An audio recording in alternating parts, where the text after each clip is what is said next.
नमस्कार विद्यार्थी मित्रों। आज हम बीकॉम सेमेस्टर में भारतीय अर्थव्यवस्था इस विषय में नई व्यापार नीति, भारत में नई व्यापार नीति, इस पर हम चर्चा करेंगे। विदेशी व्यापार नीति का स्वरूप, निर्यात तथा आयात से संबंधित नीति को सामान्यतः व्यापारिक नीति कहा जाता है। वास्तव में विदेशी व्यापार में सरकारी हस्तक्षेप के अंश से संबंधित नीति है। विदेशी व्यापार नीति का स्वरूप इस प्रकार है। संरक्षण प्रधान व्यापारिक नीति, प्रोटेक्टिव ट्रेड पॉलिसी कहते हैं। यह वह व्यापारिक नीति है जिसमें सरकार प्रतिबंध प्रधान नीति अपनाती है, जिससे विदेशी वस्तुओं की प्रतियोगिता से घरेलू उद्योगों को संरक्षण प्रदान किया जा सके। विकासशील देश जैसे कि इस प्रकार की नीति को अपनाते हैं।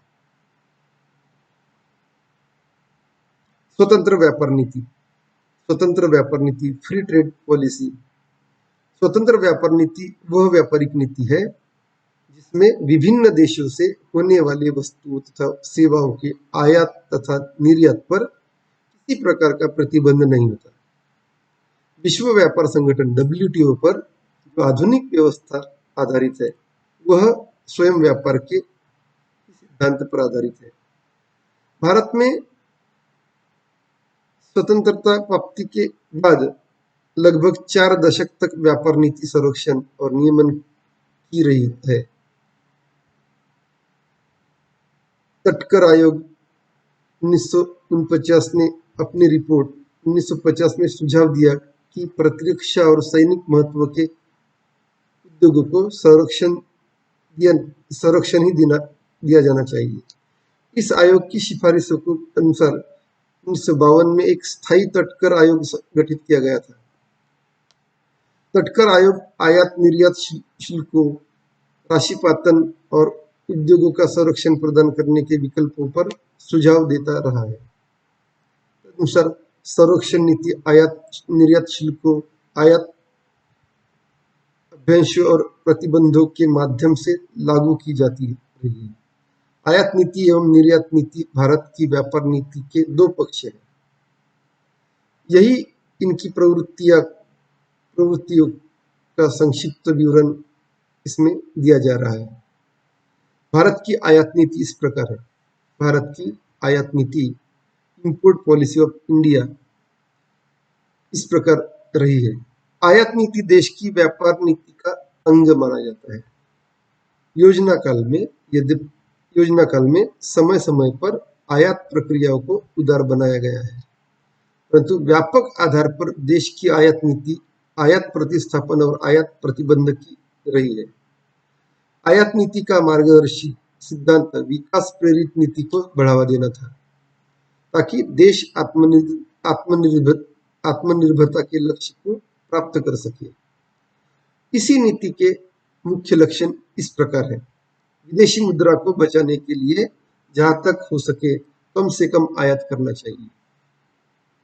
आयात का स्वरूप इस प्रकार बदलना चाहिए कि इससे निर्यात प्रोत्साहन, एक्सपोर्ट प्रमोशन त्वरित किया जा सके। इसका उद्देश्य भुगतान शेष की प्रतिकूल स्थिति में सुधारना, भुगतान शेष की प्रतिकूल स्थिति को सुधारना। ऐसी वस्तुओं के आयात को बढ़ावा देना चाहिए जिसमें अर्थव्यवस्था के औद्योगिकरण में सहायता मिले, और ऐसी वस्तुओं का आयात जो देश में ही उत्पन्न की जा सकती है या तो पूर्णतः बंद कर देना चाहिए या हतोत्साहित करना चाहिए।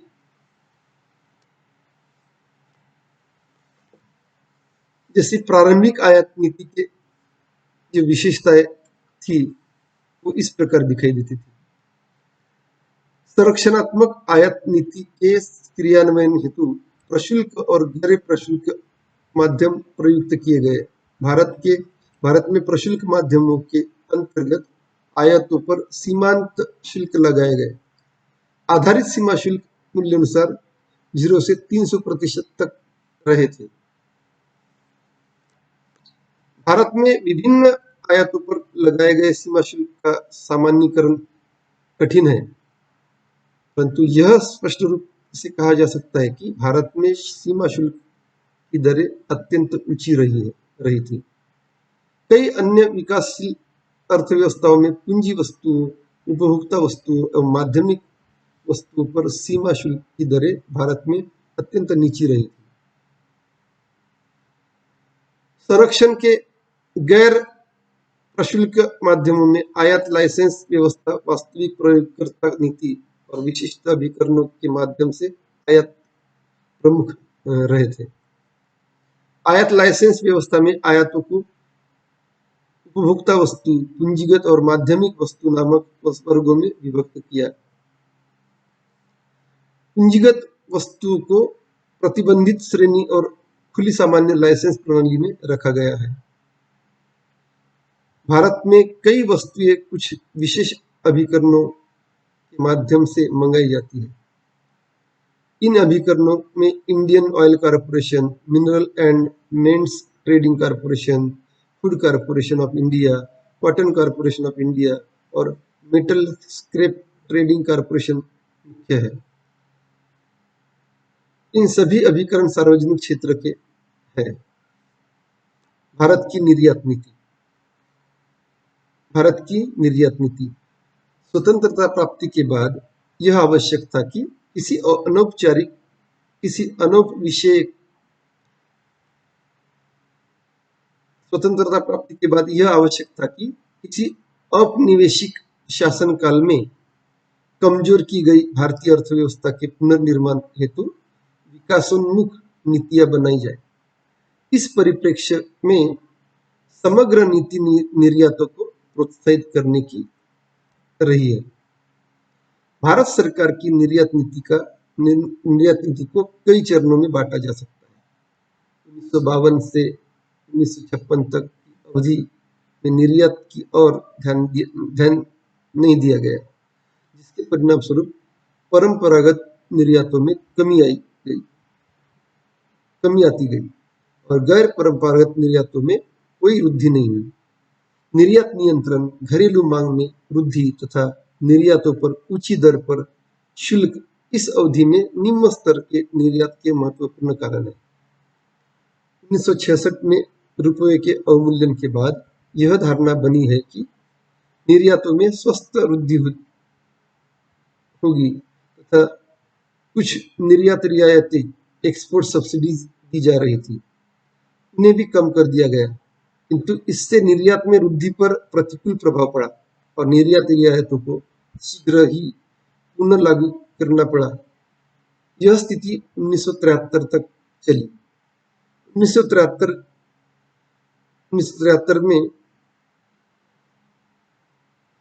तेल संकट के बाद इस विषय में नए सिरे से पुनर्विचार हुआ और यह माना गया कि केवल आयात प्रतिस्थापन से भुगतान शेष की समस्या का समाधान नहीं हो सकता। इसलिए निर्यात संवर्धन, एक्सपोर्ट प्रमोशन की नीतियां लागू करने की आवश्यकता है। इसलिए निर्यातों को व्यापार नीति में उच्च प्राथमिकता दी गई। कुछ निर्यात प्रोत्साहन नीतियां इस प्रकार की है। योजना काल में निर्यातों की प्रोत्साहन करने के लिए जो विभिन्न प्रावधान किए गए, उनका उल्लेख इस प्रकार किया जा सका।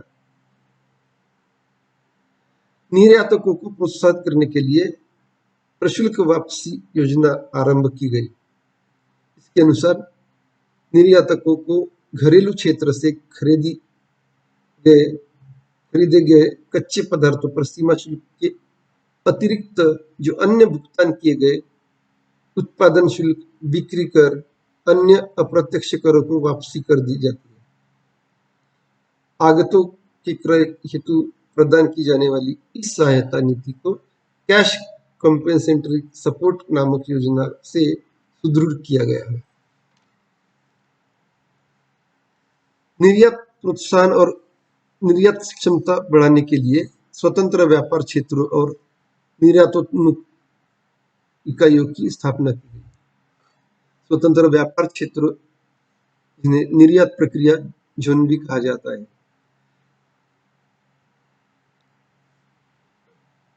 वित्तीय सुविधाएं इसमें प्रदान की गई। पैकेजिंग कार्य को उन्नत बनाने उसके हेतु उसके लिए सम्यक कच्चा माल खरीदने और उपयुक्त प्रौद्योगिकी हेतु 1966 में Indian institute of packaging Mumbai की स्थापना की गई। विभिन्न वस्तुओं के निर्यात बढ़ावा देने के लिए विश्व निर्यात प्रोत्साहन परिषद कार्यरत है। ये विशिष्ट वस्तु या वस्तु समूहों के लिए कार्य करती है। कृषि वस्तुओं के निर्यात को बढ़ावा देने और प्रसंस्करण इकाइयों को बढ़ावा देने के लिए 1986 में agriculture and processed food export development authority की स्थापना की गई। सामुदायिक उत्पाद उद्योगों एवं उससे संबंधित निर्यातों को बढ़ावा देने के लिए 1972 में marine product export development authority Cochin की स्थापना की गई। 1991 से व्यापार नीति में बहुत बड़ा परिवर्तन हुआ। इसमें 1991 में आर्थिक उदारीकरण के फलस्वरूप व्यापार नीति में महत्वपूर्ण परिवर्तन किए गए, जिनमें से कुछ महत्वपूर्ण परिवर्तन इस प्रकार है। नगद मुआवजा सहायता को समाप्त कर दिया गया है। आयात की कार्यप्रणाली को सरल किया गया है। आयातों के लिए अब केवल 2 लाइसेंस है, अग्रिम लाइसेंस और विशेष आयात लाइसेंस। शेष लाइसेंस को समाप्त कर दिया गया है। अग्रिम लाइसेंस प्रणाली को मजबूत बनाया गया है। नई इकाइयों तथा विस्ताराधीन इकाइयों को पूंजीगत तथा अन्य आयातों के लिए लाइसेंस प्रदान करने की व्यवस्था की गई। नकारात्मक सूची निगेटिव लिस्ट को लगातार छोटा किया जा रहा है। निर्यात गृहों तथा व्यापार गृहों को कई मदों में आयात की अनुमति दी गई। 51% विदेशी इक्विटी के साथ व्यापार गृहों की स्थापना की भी अनुमति दी गई थी। सीमा शुल्कों में भारी कटौती की गई थी। केवल सरकारी एजेंसियों के माध्यम से आयात और निर्यात की जाने वाली वस्तुओं की संख्या को बहुत घटा दिया गया था। इसमें अब केवल 8 वस्तुएं जैसे पेट्रोलियम उत्पाद, उर्वरक, खाद्य तेल, अनाज आदि शामिल थे। निर्यात उन्मुख इकाइयों तथा निर्यात प्रोसेसिंग क्षेत्र को अधिक सुविधाएं प्रदान की गई थी। विदेश व्यापार नीति 2004 से 2009। इसमें विदेश व्यापार नीति 2004 से 2009 की घोषणा 31 अगस्त 2004 को की गई। इस नीति में भारत के विदेशी व्यापार के समग्र विकास का समीक्षित रूप में पर्यावलोकन किया गया। विदेशी व्यापार नीति के मुख्य उद्देश्य इस प्रकार दिखाई देते हैं। वर्ष 2009 तक विश्व व्यापार में भारत के हिस्से को दुगना करना, रोजगार सृजन पर जोर देते हुए व्यापार नीति को आर्थिक विकास के लिए कारगर साधन के रूप में प्रयोग करना।